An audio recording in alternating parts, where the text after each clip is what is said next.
But I wait to the very end to answer all the questions because more than likely I've answered the questions, and I just want to be mindful to try to do my best to stay within the hour, okay? So let's get started. Let's see here. So a little bit about me. I'm a dietitian. I have my master's degree in nutrition. I'm also a certified health coach. I've been in the just the weight loss industry for over 15 years, and um, over 10 years I've just specialized in bariatric. So bariatric surgery and bariatric nutrition is my passion, it's my love.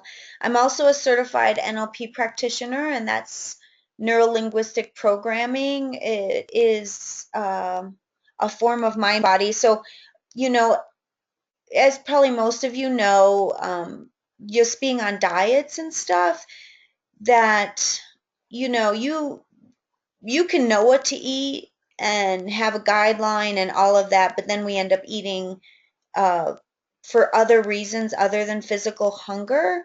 And so a lot of that has to do with emotional eating and our thoughts about foods. And so that's where NLP comes in, is to help people more with the psychological and emotional attachment to food.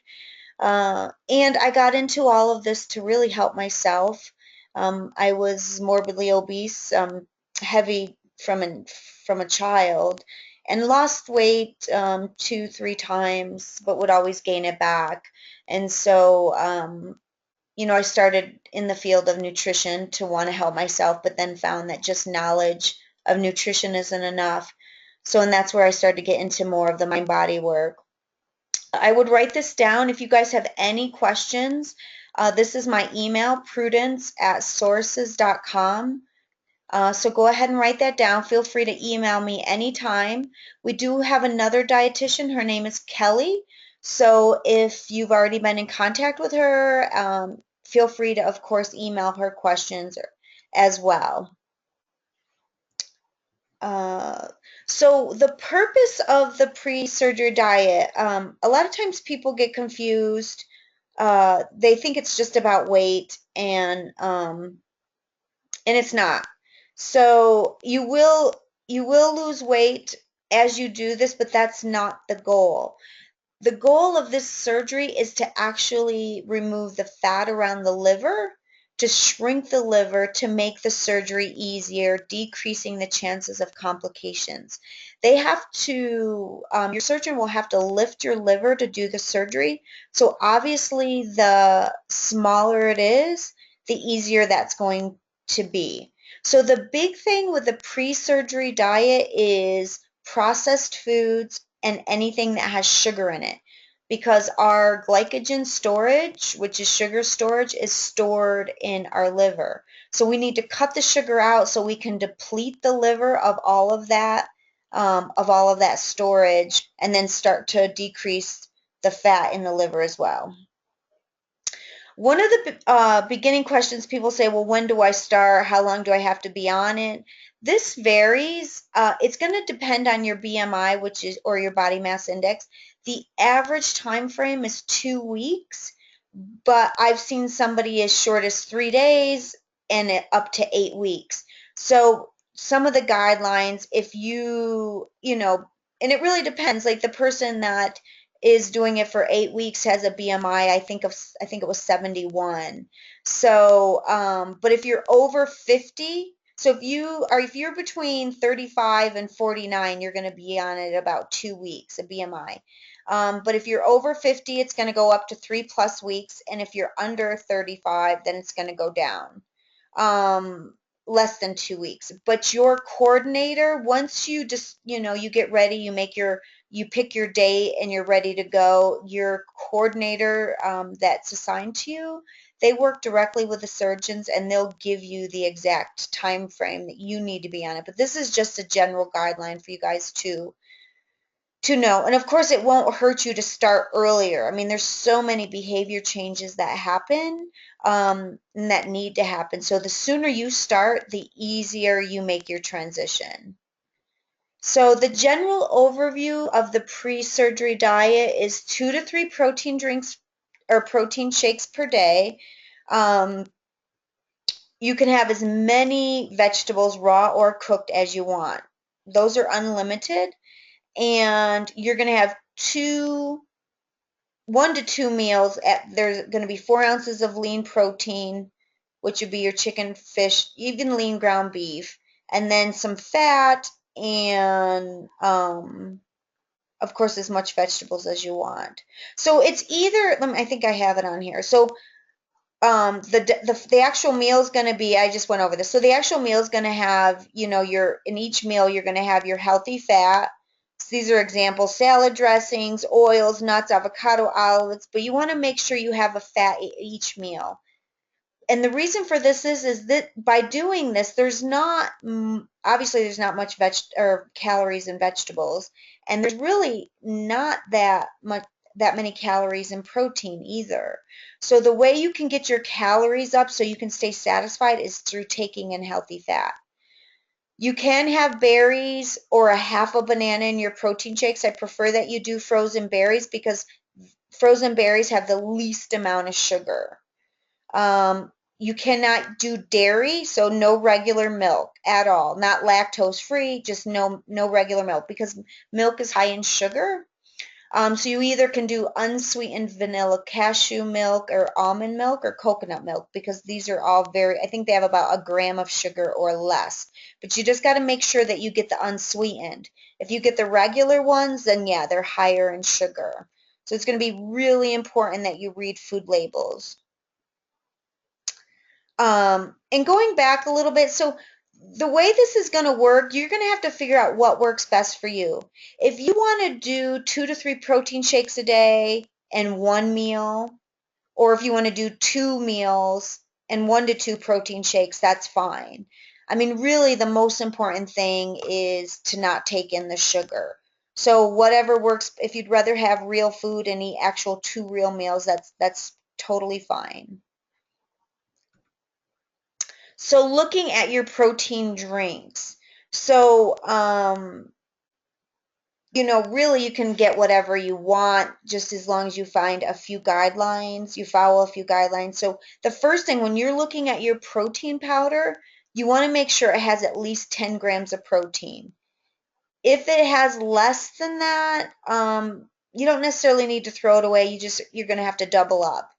And so this is the minimum amount of protein per shake. If you're doing less than this, then it's almost a waste. And then your sugar, this is really important. Your sugar has to have half of whatever your protein is. So if your protein powder has 20 grams of protein, then you got to look at the sugar, not the carbs, but you got to look at the sugar content, and it has to be 10 grams or less. If you have a protein shake or a protein powder that has more sugar than protein, you're gonna have to throw that away or give it away because it's pretty much garbage anyways. So here are some examples, you guys. This webinar is being recorded, and you guys will get the information to this. So, other than taking my email address down, you can, you'll have access to this. I also have a video on the NBC website. I have, I think, about 5 or 6 different videos going over the diet and all types of different things that you guys may have questions about. There's videos on there that you can go ahead and look at as well. So J. Rob's is actually one of my favorite protein powders, and the reason is J. Rob's is one of the only, I'm not going to say there's not more out there, but that I know of that does not. He uses whey because it comes from milk, that's free of the bovine growth hormone. So the bovine growth hormone is making cows fatter faster, making them produce milk faster. And the United States literally is the only country that allows the bovine growth hormone. Every other country has banned it because of its side effects. Even China and Japan don't allow it. So you got to really wonder, like looking, one, if it's making cows fatter faster? What's it doing to us? And why does every other country ban it except for us?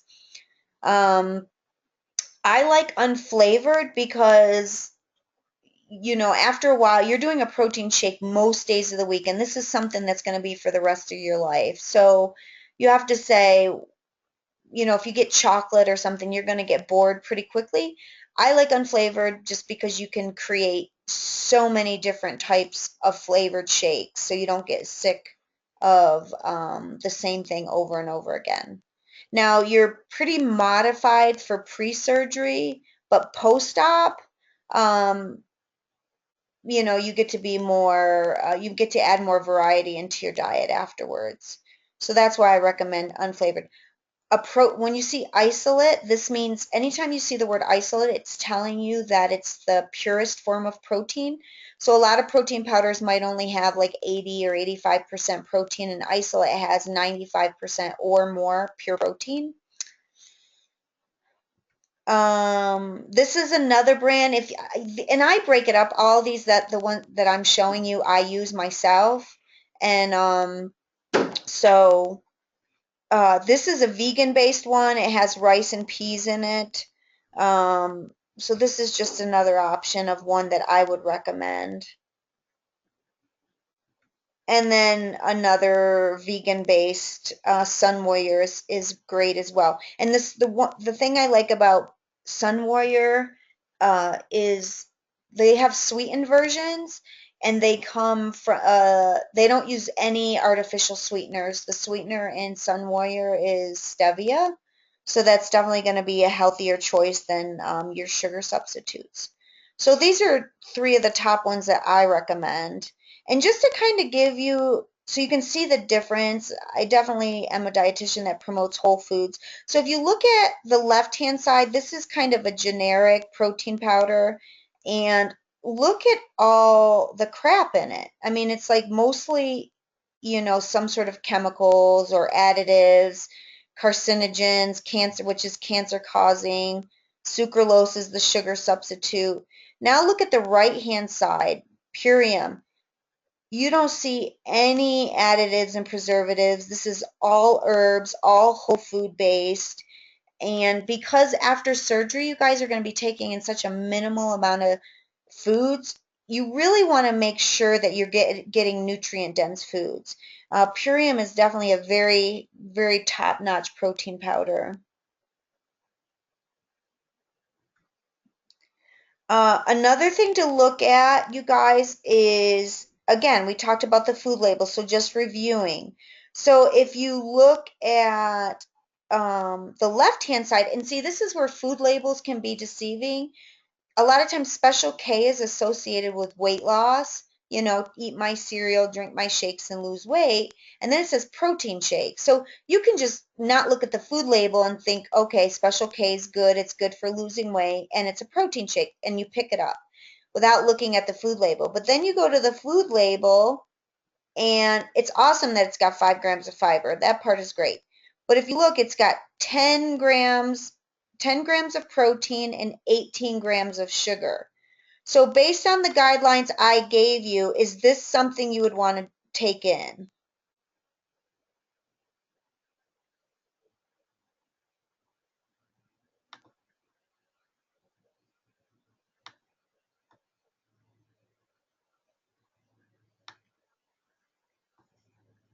Right. A few of you guys answered that's exactly right. No. So you absolutely have to read your food labels. It's very important. Now, just looking at Purium on the right-hand side, you can see it's got the minimum amount of protein, which is 20 grams. If you have a shake that has more, that's fine. Now there's some of them at like GNC that have like 50, 65 grams of protein. I don't care if you're a man or a woman, you absolutely do not need that. I say your body's it's not gonna absorb it. It's a waste. So once you get probably, unless you're a bodybuilder, which at this point none of us are. So probably no more than 40 grams. You could do about 40 grams of protein and have it be absorbed, but that would probably be the most. But then you look at the sugar. So you got 20 grams of protein and you got 2 grams of sugar. And then this one has 9 grams of fiber. So because you're on pre-op, high fiber protein shakes would be recommended because they're going to fill you up more and keep you satisfied longer. So even buying one that's higher in fiber would probably be a good idea. Let's see here. I just put this on. It says, if you eat what you've always eaten, you'll weigh what you've always weighed. So one of the things, I've just actually recently seen a post that, a girl posted that she had a few friends that had weight loss surgery and they're still drinking a ton of wine and eating fast food. They don't have what you guys have, which is you guys have a complete team. You have 2 dietitians, me and Kelly, your coordinators. A lot of other places don't have the education that you guys are getting, so they don't know. But you see that all these, and at the beginning people see they're eating the McDonald's still, they're drinking the wine, they're doing all this, and they're saying, oh well, I'm losing weight, so who cares? Well, one, they're losing muscle for sure. And I've been in this industry for a long time, so it's like you guys don't see where they're at 2 years from now. And the surgery is going to definitely do a lot of the work the first year or two, but you have got to train yourself. You have a 2-year window to train your taste buds to like other types of foods. You cannot go into this thinking you're going to continue to drink all the sugar-free stuff and continue to eat the garbage, and long term you'll keep the weight off. You're not going to. It's very important for you to realize that the surgery is a tool and it is the most powerful tool, but you have got to work with it and you have got to use this 1 to 2 year window to really change your behaviors. It's going to be very important if you want to be successful long term. Oops, let me make sure. Okay. Okay, on the pre-op diet, these are things you absolutely cannot have. Remember, you if it's anything pre-packaged, pretty much you shouldn't be eating it, but you want to look at it and see if it has more than like a gram of sugar, other than your vegetables and the fruit that I said you could have, it's a no. So no, pretty much no carbs. Oh shoot. Pretty much no carbs. So no bread, rice, pasta. People ask me about potatoes, even sweet potatoes. Sweet potatoes are healthy for you. And post-op you can have them, but you cannot have them pre-op because it is a carbohydrate. I didn't add it, and I really need to add it in here. The people think corn and peas are starches.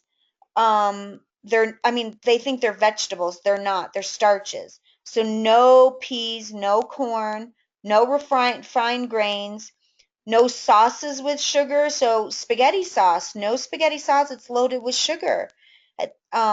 So you're going to be taking some crushed tomatoes and adding some garlic and just quickly, you can quickly make up your own sauce unless it's something that has no, you have to read the food label and make sure it has no sugar. And the same thing, juices with sugar as well. And I'm not a big advocate of sugar substitutes because they cause you to crave foods. The research is showing that people with sugar that use a lot of sugar substitutes end up eating more throughout the day.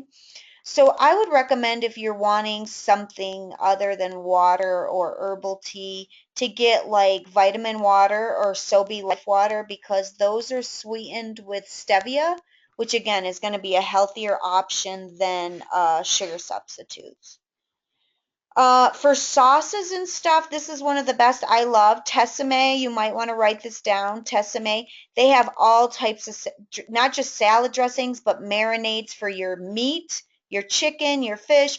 And if you look over here, there is absolutely no sugar. So one of the biggest things with sauces and dressings is the sugar content. And you can buy these, a lot of these, right in your grocery stores. So this brand is a great brand to look for, and not just pre-op, but post-op as well. So what a sample menu would look like, you have your protein shake. I prefer that you get a protein powder and not do a pre-made drink if possible, because most of those pre-made drinks are 100 calories. So if you have, if you're doing 2+ weeks of pre-surgery diet, it's going to make it harder for you to stay on it, because if you're doing 2 or 3 protein shakes a day, that's 200 or 300 calories, and you're going to be hungry. So if you make your own, you can add things to it. So, you can do a half a cup of frozen berries. I say 8 ounces of almond or cashew milk. Important to add some fat. I love chia seeds because they expand 9 times their size. So they are going to make you feel fuller longer. They're also high in the amino acid tryptophan, which causes, which is the amino acid that's needed to produce serotonin, which is one of the feel-good hormones. So if you're an emotional eater, having chia seeds on a regular basis, I actually have 2 tablespoons every single day. But you want to work your way up to it because they're also high in fiber. If you don't want to do chia seeds, you can do coconut oil or Barlene swirl. I love Barlene swirl. This is your essential fatty acids, and we actually need it. It's going to help you with cravings um, if you're getting your essential fatty acids in. And they have lots of different flavors, so it's a great way to flavor your protein shakes. But you definitely want some sort of fat in there. Lunch, you might have a salad. You can put things like eggs in it, chicken, fish. You want to make sure you're getting at least 4 ounces of protein. If you get more than 4 ounces of protein, that's fine, but you want a minimum of 4 ounces of protein, and then something like the Tessemae salad dressing, or you can squeeze in fresh lemon and olive oil. Of course, you make the salad as big as you want. Again, you can add fats like almonds or some sort of nuts. You can put olives in there. You can add avocado. And these are ways you can vary it up. One day you might want to add some nuts to it, and another day you might want to add some avocado and olives. So you can break it up to make it taste a little bit different. And then your dinner would be another protein. I just put tilapia in here. Again, instead of steaming your vegetables, a great way to change up the taste is to bake your vegetables. It's amazing. Go ahead and throw some olive oil or some sort of oil on before you bake. Throw some slivered nuts or something, again, to add some more fat.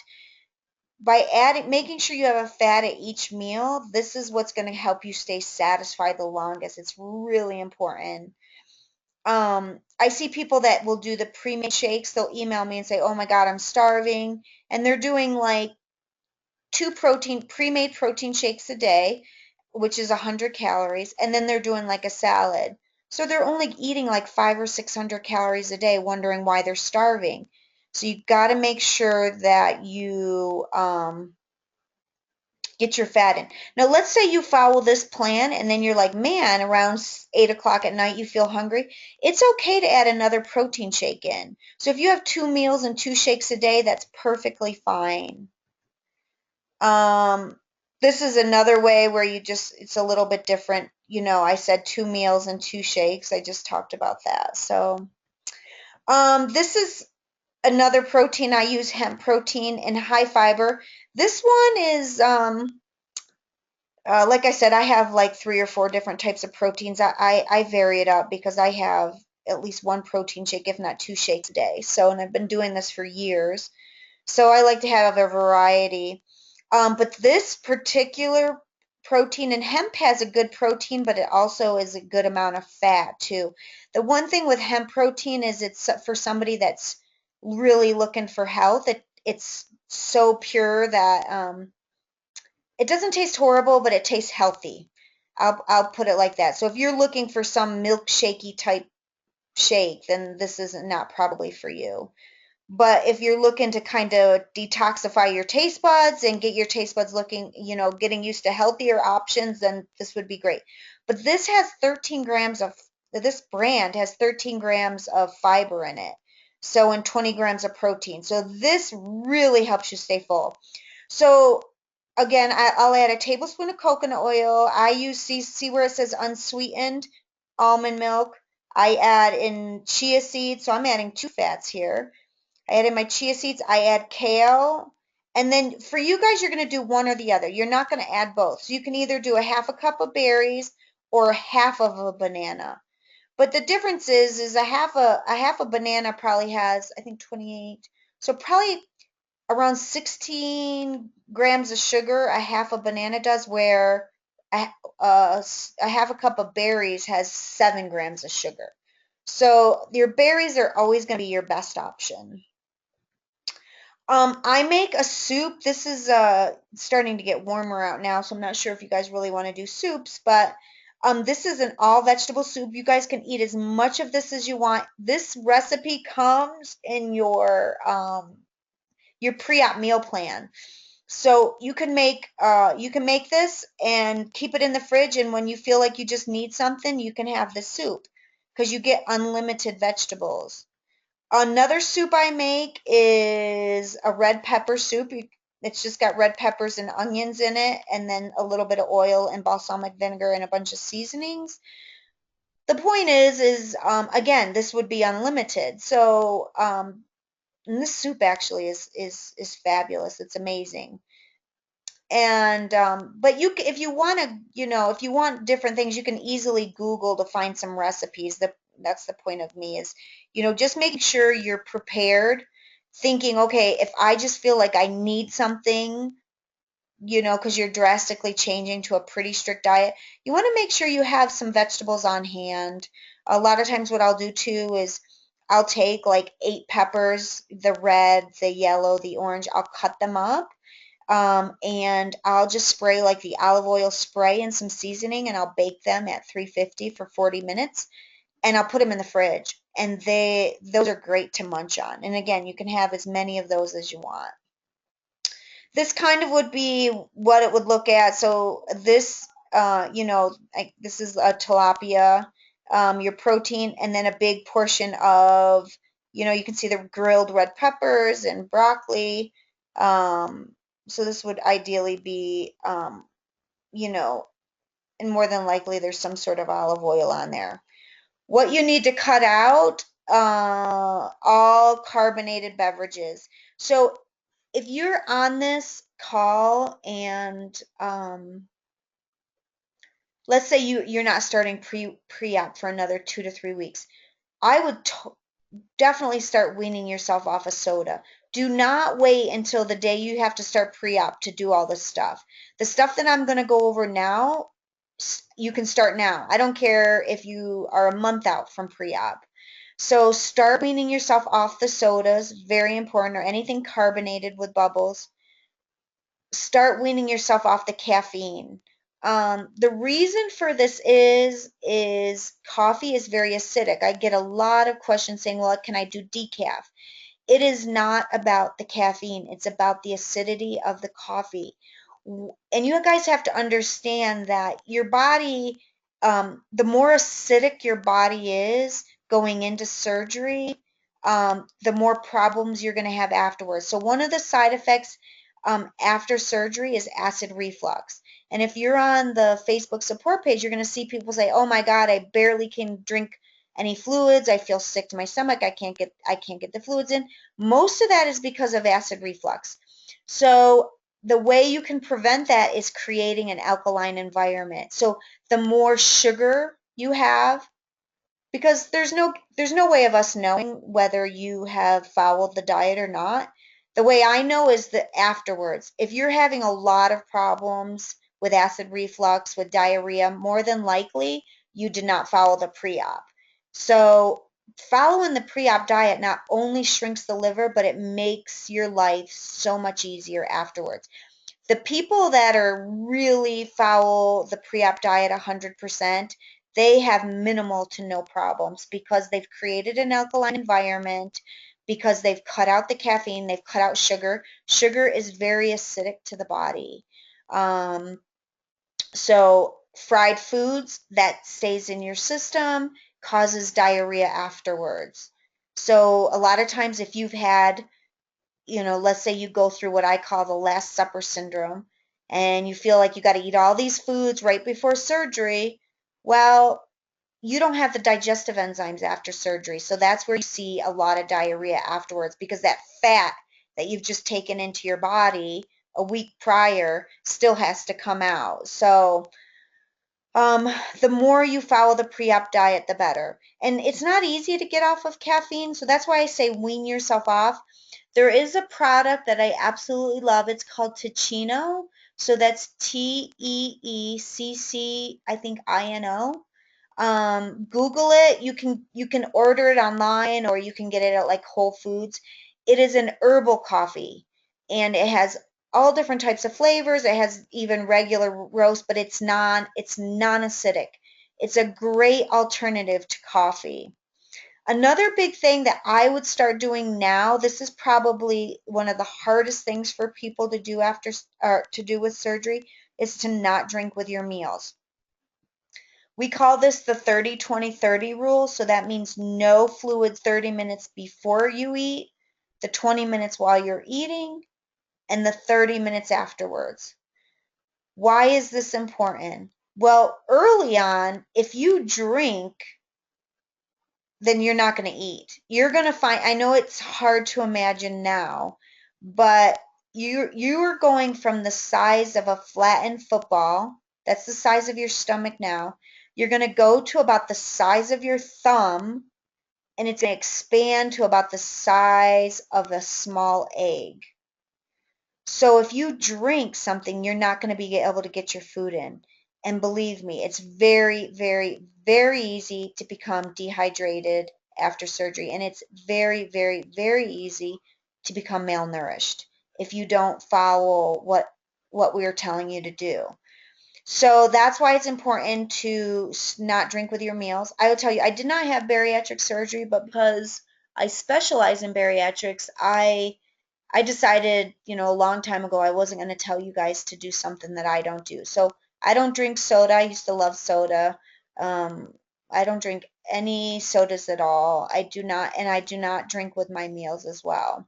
And I've been doing it for such a long time that I don't even think about it. It's not really a big deal. Okay. This is another thing that's really important is cutting your food up into pea-sized bites. Why do you want to do that? After surgery, it's really easy for food to get stuck. You will not have a problem with breathing, but it's extremely painful. And what I don't want, so this is what happens. Things like that are going to help you stay fullest the longest, help you lose the weight, like chicken, like your protein-based foods. People say, oh, you'll say, well, I can't do chicken. Well, what happens is people don't cut their food up. They don't they don't train themselves to chew properly, which is to chew to applesauce consistency before you swallow. So it gets stuck a lot. And then psychologically they say, oh, well, I can't do that. And they end up eating soft foods like cottage cheese and potatoes, things that will go through your pouch really quickly. But guess what? They don't lose the weight. So it's really important for you to train yourself to do this. And again, this is something you can start right now. You don't have to wait for your pre-surgery diet to do this, because this is a transition. Most of us are so busy, and so we really need to train ourselves to slow down. 7 days before surgery is when you are going to cut out your medications. Now, I'm the dietitian, so any medical questions you're going to want to direct to your coordinator. Um, but just so you know, any type of supplements you're on, any vitamin regimens, you're going to go off. Um, for pain, you can take Tylenol. Um, uh, birth control, basically any type of pill you're taking. Hormones, I already talked about this. You can use Tylenol, but basically all your medications you're going to go off unless it's um, something like diabetes, or or if it's something you feel. I've had people call me or email me and say, "Well, Prudence, I absolutely have to take this medicine for leg cramps, or I can't walk." If you have any type of question about your medications, then it's really important that you ask your coordinator, because they will talk directly with the surgeons to find out what you can and cannot be on. Um, Let me see something. This, I'm going to go back, but actually this is wrong. So 3 days, I'm sorry, if you want to make a note. And this is on your pre-op meal plan, but not 2 days, but 3 days before your surgery, you're going to do a bowel prep. And you only do it once. I tell people to do it at night, but it really is going to depend on travel time, your work schedule. So basically do it when it's best for you. So 3 days before surgery, you're going to do your bowel prep and cleanse yourself. And then 2 days before surgery, so right after your bowel prep, the next day you're going to get on clear liquids. No solid foods other than you're going to do 2 Greek yogurts a day, which we'll talk about. So what do clear liquids consist of? Anything that you can see through. So sugar-free popsicles, sugar-free jello, any type of juice. If you want to do regular juice, it's fine. Because you still need to keep your blood sugar up. You don't want to have low blood sugar. Just dilute it. So if you're taking in 0-calorie juice all day, then you're going to probably get low blood sugar and feel sick. But most of your juices have about 28 to 30 grams of sugar, which is almost the same as a soda. So do 50-50. You only need about 10 or 15 grams of sugar at a time to keep your blood sugar up. So I would go back and forth between like a 50-50 juice with water and then maybe like a broth or something. But you want to stay hydrated and you don't want to get low blood sugar. And as many herbal teas, but basically anything you can see through. You're not supposed to have any milk on this anyways, but a lot of times people ask me about milk. You can't see through milk. The thing is you have to say, can I put my hand on the other side of the glass and can I see my hand? Can I see through it? See through the glass? Can I see my hand? If the answer is no, then that's not a clear liquid.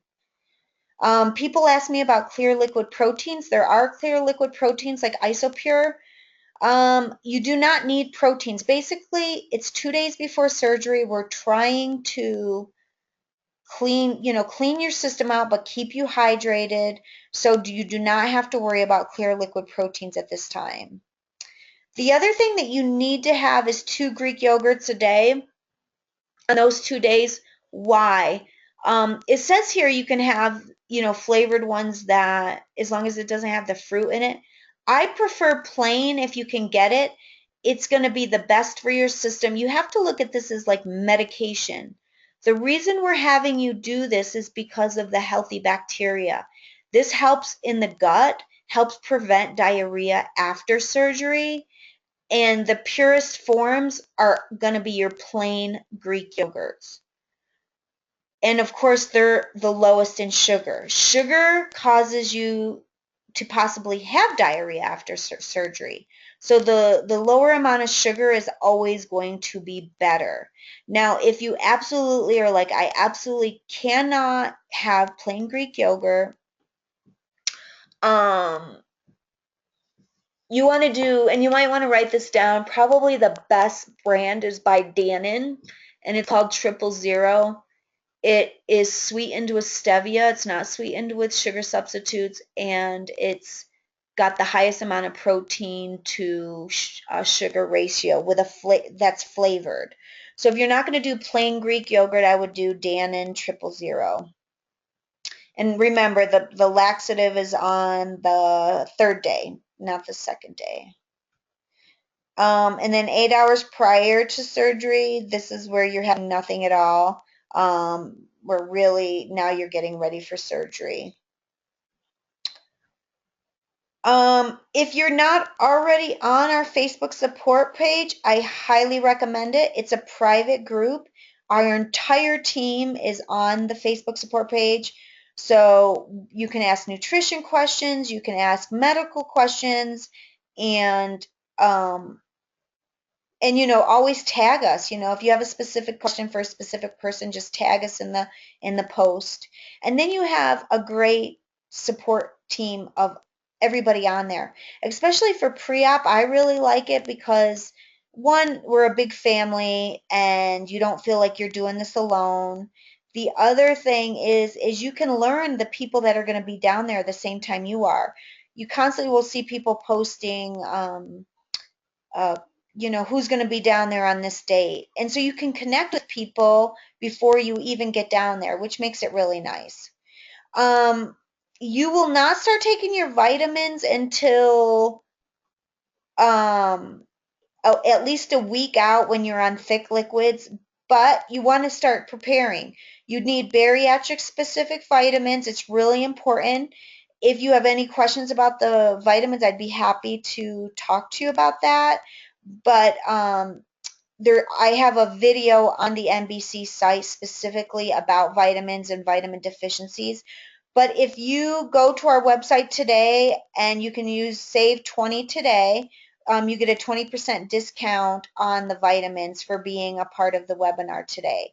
So if you haven't already purchased your bariatric specific vitamins, in the package we send you is pretty much everything you need to get started, which makes it really nice. So there's no guessing games.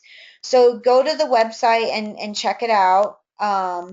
We sell the bariatric vitamin Celebrate, and the reason we do this is flavor wise, there's two bariatric vitamins that are favorites of bariatric patients, and it's one is Bariatric Advantage and the other one is Celebrate. So flavor's one. This, and the reason we go with Celebrate over Bariatric Advantage is because of the garbage that's in Bariatric Advantage. So Celebrate does not have any sugar substitutes to flavor them, which if any of you know me, I definitely am somebody who does not support sugar substitutes. And the other thing too is not long term, but early on, the first couple of months, sugar substitutes can cause you to have diarrhea.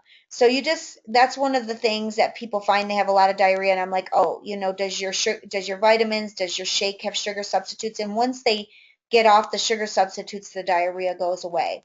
So that's why me personally promote Celebrate over the other ones. And then what we can do now, you guys, is I will go to the questions here. So let me open that up. Let's see here.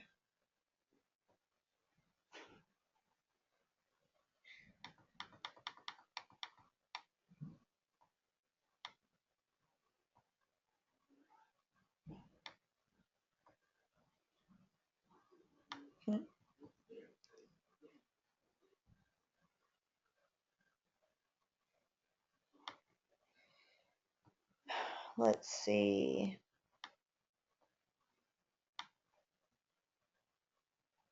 Okay, wow. Oh, can you have Jello?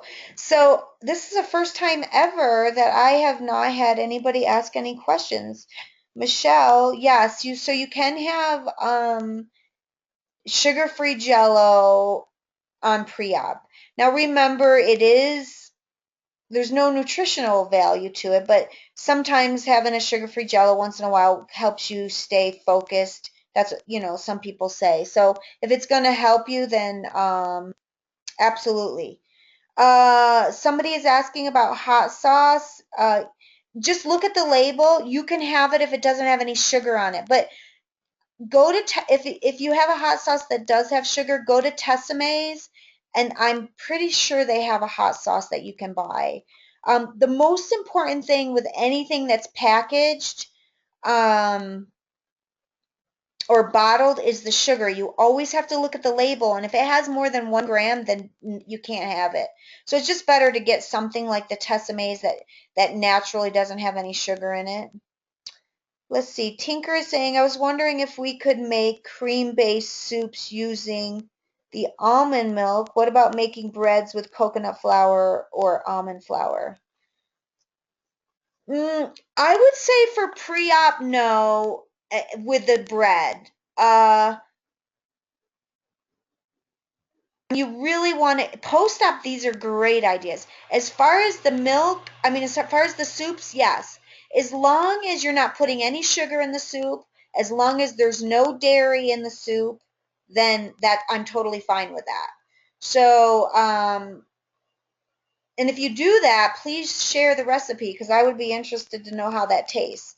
But let's keep the homemade breads made with almond flour or coconut flour are perfectly fine for post-surgery. Uh, let's see. When making a smoothie during pre-op diet, can I add a spoonful of plain Greek yogurt? Um,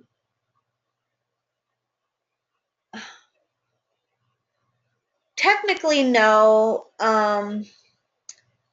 But if you're just doing a spoonful, because the thing is even plain Greek yogurt has 7 grams of sugar in it. So, and I don't really know what a spoonful is. So technically, you're not supposed to have any dairy at all, and the only reason you're having yogurt the 2 days prior to surgery is again to help your to put that good bacteria in your gut. But if you're having like a teaspoon of it in there for a purpose of the probiotics, it's not going to hurt you. But in theory, no. How long should you be off work after surgery? That's a good question, and it really depends. I mean, if you're on the or if you're on the Facebook support page, you're gonna see that some people there's a girl that just posted on there that she's just a few days out, and she said she doesn't even feel like she had surgery. She feels awesome. Then you have other people that are 2 and 3 months out that are really struggling. So a part of it is, I would say, if you've ever had surgery or pain, how do you handle it? Are you somebody who can't handle it very well? Or are you somebody that's, can get in an accident and, get out of your car and walk a mile to go home? It just, some of it has to do with you. And then, but I would say at least a week, if not 2 weeks. The other thing is the type of work you have. Like we have people here that are that are firefighters. Their shifts are 24 hours. They're on their feet. They have to lift a lot. So that's the other thing to look at. So it's hard to answer that question without, knowing all the facts. But 1 to 2 weeks minimum is usually the basic guidelines to start with. Are refried beans okay? And what about pickles? I love my dill pickles. Pickles are fine. You can do beans on the pre-op diet, but not refried beans. No, no refried beans, but just plain beans, yes. You can do probiotic pills, absolutely. Um, the best probiotic out there is Raw, RAW. One of the best. I won't say it's the best.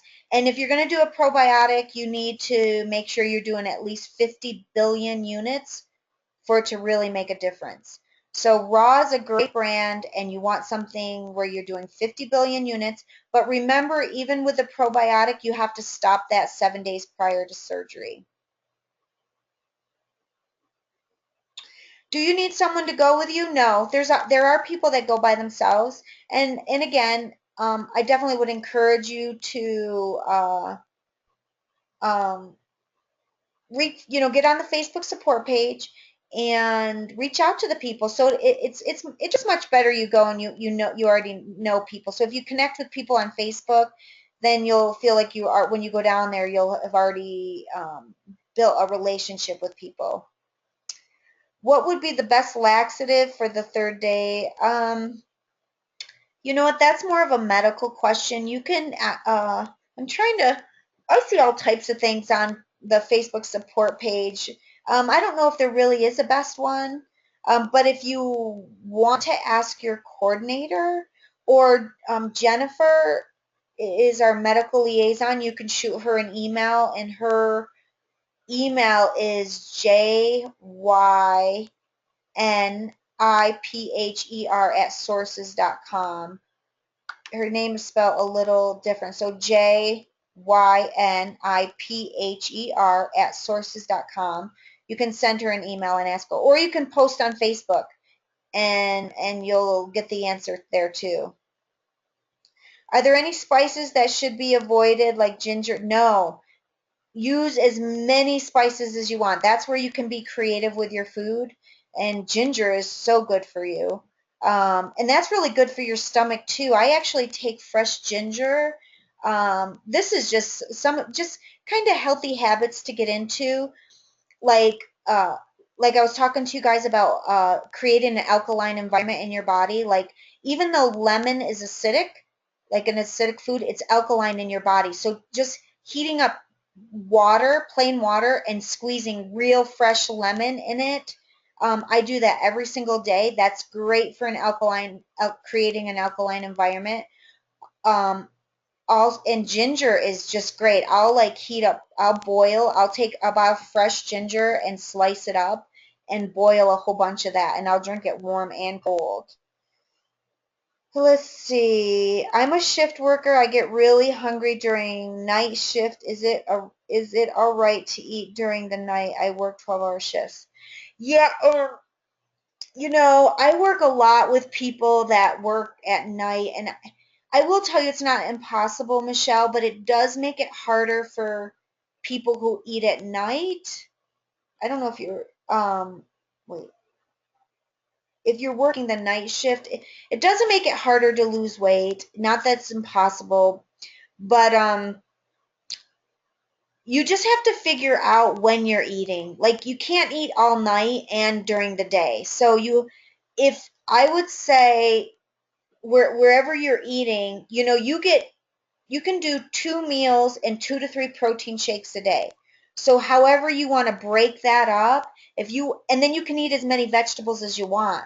So what you might want to do is take, if you're, if you're somebody who doesn't sleep very much and you're up a big chunk of the 24 hours, you might want to take the vegetable soup, make one of the soups and eat that at night.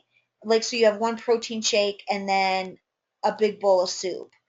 Because vegetables are unlimited, but you're going to have to figure that out. You're going to have to figure, okay, am I eating during the day or am I eating at night? But the best thing to do is to eat, you know, to add that, add in that extra shake if you need to, or and you can get a pre-made shake for that. Ideally, that's not what you want to rely on, but if you're taking it to work, that's fine.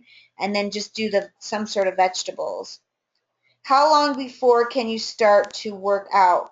The recommendation, Tiffany, after surgery is 6 weeks. It takes 6 weeks for you to heal.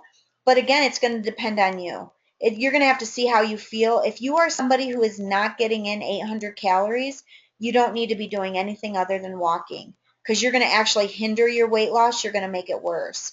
So 6 weeks is minimum time frame. You can walk as much as you want. And then at 6 weeks, you need to look at what you're taking in. If you're not getting in 800 to 1,000 calories, you need to wait, because exercise is not helping you. Peanut butter. I found a low sugar ketchup. Is that okay? And I also found a no sugar barbecue sauce.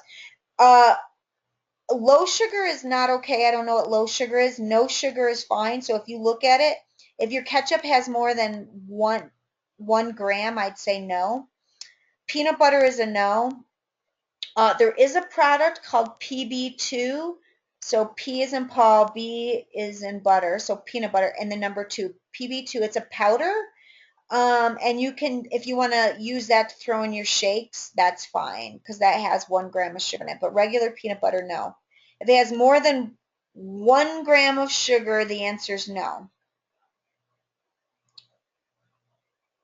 Any other questions, you guys?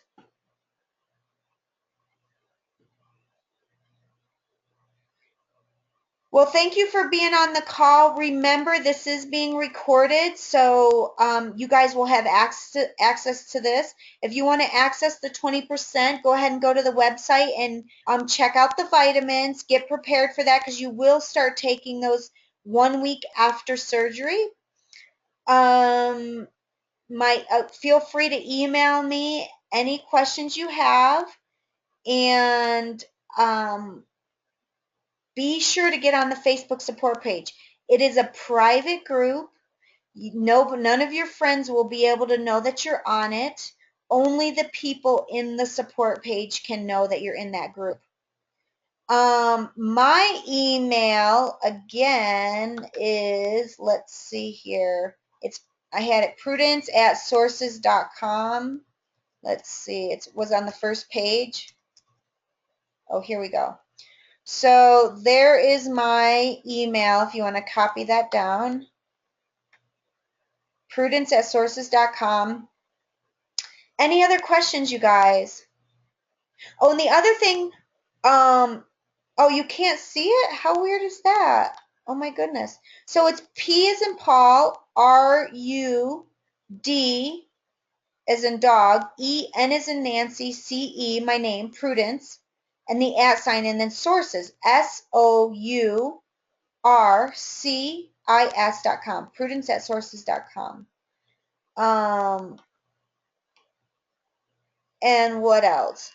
Oh, I was going to tell you guys to remember that everything I talked about today is and on hair loss, on vitamins. There's a bunch of videos for you guys on the NBC site. So feel free to go there and watch those videos. There's a tremendous amount of information on those. Somebody want Amelia? Amelia, no, I'm actually in Lake Tahoe. So in California, but not LA. Beautiful Lake Tahoe. Uh, but that's it, you guys. Thanks so much for being on the call. And I hope to see you. I know I recognize a lot of your names, so I know a lot of you are already on the Facebook support page. If you're not, get involved. And then, of course, Nathan, once he'll upload this to Facebook, or if you're not on Facebook and you want this, then I'm not sure if he sends an email out to everybody or not. So just shoot me an email. Shoot me an email if you're not on the Facebook support page and let me know that you want the recording when it comes up. But you guys have a great day. Enjoy your holiday weekend. And of course, ask me questions as they come up. Okay, guys? Bye.